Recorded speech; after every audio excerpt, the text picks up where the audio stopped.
welcome to all Vivo platform.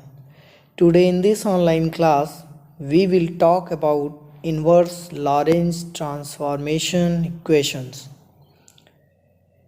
In this topic, we will talk about some important points related to Lorentz transformation and then inverse Lorentz transformations. So, we will start this topic from Lorentz transformation. As we know that in Lorentz transformation, first of all, we take this image. In this image, we consider that there are two inertial frames S and S dash, in which S dash is moving with velocity v along positive x direction relative to frame S, and then at any point P there is any event occurs or a particle be situated at point P whose coordinates are x, y, z, t and x dash, y dash, z dash and t dash, which is observed by both observers O and O dash from frame S and S dash. And then Lorentz assumed that some hypothesis, and by using first and second postulates of a special theory of relativity, he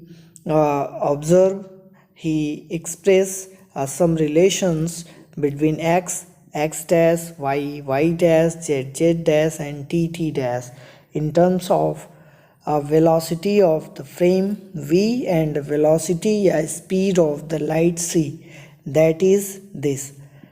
जैसा कि हम जानते हैं Lawrence transformation equation में Lawrence ने क्या माना था कि जो भी हमारे पास ट्रांसफॉर्मेशंस होते हैं between coordinates and which is observed by observer O and O dash, coordinate के बीच का जो ट्रांसफॉर्मेशन है for two observers O and O dash, वो हमेशा अगर यस के रिस्पेक्ट में यस डैश यानी यस में ऑब्ज़र्व किया जाता है एस डैश के रिस्पेक्ट में या एस डैश में ऑब्ज़र्व किया जाता है एस के रिस्पेक्ट में, तो यहाँ पे जो भी चेंजेस आएंगे एक्स और एक्स डैश में वो डायरेक्टली प्रोपोर्शनल की कंडीशन को ओवे करते हैं, फॉलो करते हैं.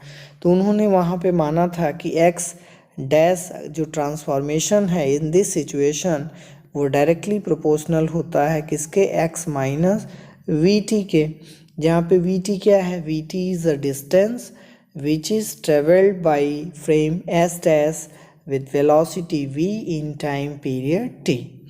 तो यहीं पे हम क्या करते हैं, इक्वालिटी मार्क लगा के एक प्रोपोर्शनैलिटी कांस्टेंट लगाते हैं और इसी को by using postulates of special theory of relativity इसकी वैल्यू निकालते हैं. तो हमें क्या मिलता है कि k is equal to 1/(1 minus we square upon C square), ये फैक्टर आता है.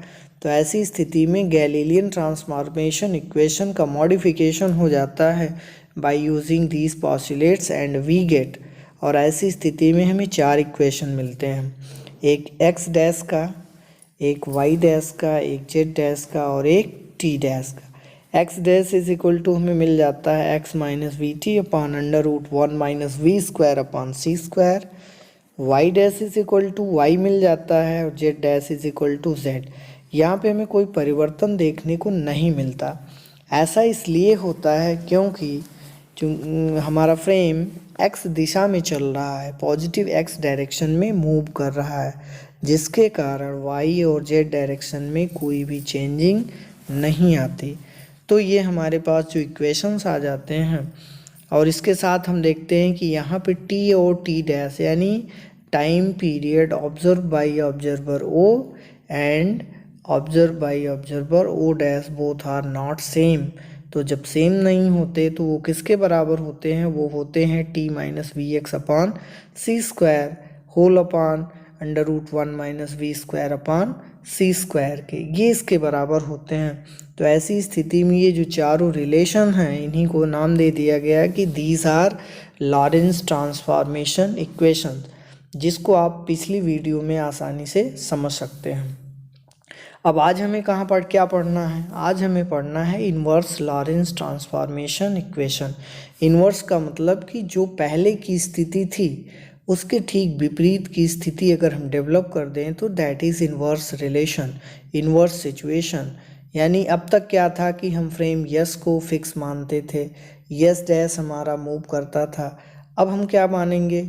यस डैश हमारा फिक्स है और उसके विपरीत दिशा में, यानी अब तक यस डैश हमारा यक्स दिशा में जा रहा था, अब इसको हम अगर फिक्स मान लेते हैं जबकि वास्तविकता है नहीं, वास्तविकता यही थी कि यस डैश हमारा मूव कर रहा है, यस स्थिर है। लेकिन इसके विपरीत हम मान लेते हैं कि यस डैश स्थिर है और यस हमारा नेगेटिव एक्स डायरेक्शन में विद वेलोसिटी v, या हम कह सकते हैं कि एक्स डायरेक्शन में with negative velocity v move कर रहा है रिलेटिव टू यस। तो ऐसी स्थिति में जो ऑब्जर्वेशंस होंगे उनके बीच, यानी इन दोनों कोऑर्डिनेट्स के बीच का जो रिलेशन होगा वो इन्वर्स रिलेशन कहलाता है। यानी जो लॉरेंस ट्रांसफॉर्मेशन इक्वेशंस हैं इन इक्वेशंस में हम चेंजिंग कर देंगे। अब यहाँ पे यक्स डैश और यक्स में रिलेशन निकाले थे, एक्स डैश की वैल्यू निकाले थे, तो इसका उल्टा कर देंगे, यानी हमको निकालना किसकी वैल्यू? एक्स की वैल्यू। तो जो यक्स के टर्म में, यानी एक्स का equation in terms of x dash and T dash, तो वे सारे इक्वेशन हमारे क्या कहलाएंगे? इसके अपोजिट रिलेशंस वे हमारे हो जाएंगे इन्वर्स लॉरेंस ट्रांसफॉर्मेशन इक्वेशन। तो आइए बात करते हैं कि इसे हम कैसे इवेलुएट करेंगे। इसके लिए हमें सबसे पहला कंसिडरेशन यही करना होगा, जब भी एग्ज़ाम में ये क्वेश्चन आता है तो हमें क्या करना होगा, यहीं से स्टार्टिंग करनी पड़ती है कि हम मान लेते हैं कि ये हमारे पास फ्रेम्स हैं, इनकी सिचुएशन हमें ऑलरेडी लॉरेंस ट्रांसफॉर्मेशन से पता है और इस सिचुएशन में जो लॉरेंस ट्रांसफॉर्मेशन इक्वेशन हमारे डेवलप हुए हैं मैथमेटिकली वे भी हमें पता है। अब इसको हम आगे बढ़ाते हुए क्या करेंगे, मान लेंगे, यानी वो कंडीशन मान लेंगे कि जिसमें हमारा फ्रेम यस डैश ना मूव करके यस ही मूव करने लगता है, तो उसी को मानते हैं कि let frame S is moving with negative velocity v along x dash direction. x dash direction का मतलब हुआ हमारा कि negative x direction relative to frame yes.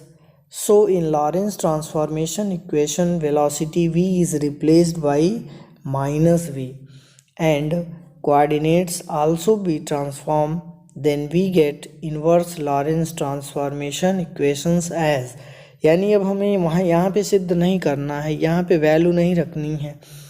Lawrence ने जो चीज़ें कंसीडर की थी स्टार्टिंग में वो सारी चीज़ें हमें यहाँ पे दर्शानी नहीं है। अब हमको क्या करना है, इन्वर्स कंडीशन हमने डेवलप कर ली, लॉरेंज इक्वेशन हमें पता है, तो लॉरेंज का जो इन्वर्स रिलेशन होगा जब हम उसमें वेलोसिटी v को, यानी पॉजिटिव v को नेगेटिव v से रिप्लेस कर देंगे और x डैश की वैल्यू, x की value in terms of x dash and t dash अगर इस टर्म में निकाल देते हैं तो यही जो रिलेशंस मिलेंगे वही हमारे क्या कहलाएंगे, these are inverse Lorentz transformation equations. तो इसके लिए हमने क्या किया, ये कंसिडरेशन एक नॉर्मल कंसिडरेशन कर लिया और ये बता दिया कि इन्वर्स के लिए हमें क्या करना है कि लॉरेंस ट्रांसफॉर्मेशन इक्वेशन में v को रिप्लेस कर देना है किसके साथ, माइनस v के साथ। v is replaced by minus v and equation R T dash, यानी इन प्राइम फॉर्म इक्वेशन हमारे जब डेवलप तो उसी को हम क्या देखेंगे कि वी गेट आफ्टर ट्रांसफॉर्मिंग या after replacing v by minus v and we get x is equal to x dash plus v t dash upon under root 1 minus we square upon C square. ये हमारे पास एक relation आ जाएगा और यही क्या होगा, चूँकि y और z डायरेक्शन में कोई परिवर्तन नहीं होता, जब y और z डायरेक्शन में कोई परिवर्तन नहीं होता तो हमें मिलेगा क्या, y is equal to y dash, z is equal to z dash. अब यहाँ पे प्लस इसलिए हो गया चूँकि माइनस पहले था, और नेगेटिव वेलोसिटी जब हम रखते हैं तो माइनस माइनस प्लस हो जाता है। अब बात करते हैं इसमें टी डैश की वैल्यू क्या होगी। तो टी डैश वैल्यू हमारी होगी, चूँकि T dash is equal to था कि t minus v x upon सी स्क्वायर। अब हमें टी की निकालना है वैल्यू, तो यहाँ पे v को हम पॉजिटिव v को नेगेटिव v के साथ ट्रांसफॉर्म कर देंगे, t को t डैश के साथ ट्रांसफॉर्म कर देंगे, x को x डैश के साथ ट्रांसफॉर्म कर देंगे। तो t बराबर हमें मिलेगा क्या कि t dash plus v x dash upon C square whole upon under root 1 minus we square upon C square. तो ये हमारे पास चार रिलेशन आ जाते हैं इन्वर्स में।